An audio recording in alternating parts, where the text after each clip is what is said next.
Akhirnya CCTV kasus Vina muncul. Pakar telematika curiga ada yang simpan.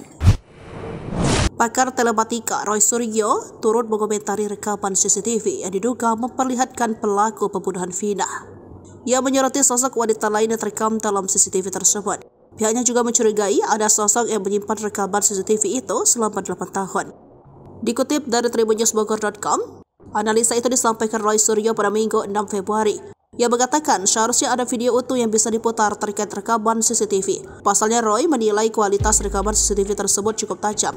Sementara yang beredar di media sosial hanya tangkapan layar dari CCTV di flyover Talun. Jika rekaman CCTV itu merupakan video utuh, maka bisa diputar untuk dianalisa. Sayangnya, Roy mengatakan kapasitas memori CCTV tidak bisa bertahan sampai 8 tahun. Artinya CCTV yang merekam kejadian pembunuhan pada 2016 tidak bisa menyimpan data sampai 2024. Secara teknis rekaman CCTV dalam DVR (Digital Video Recorder) biasanya memang bertahan 1 hingga 2 bulan kalau harddisknya kapasitas 500 GB sampai 1 TB saat itu. Kalau sekarang mungkin saja harddisk DVR di CCTV bisa sampai berkapasitas 2 TB, 4 TB, tetapi itu juga tidak akan bisa menyimpan sampai 8 tahun, 2016 sampai 2024 paparnya. Sementara berdasarkan pengamatannya, Roy Suryo menduga tangkapan layar CCTV flyover Talun berasal dari video yang utuh.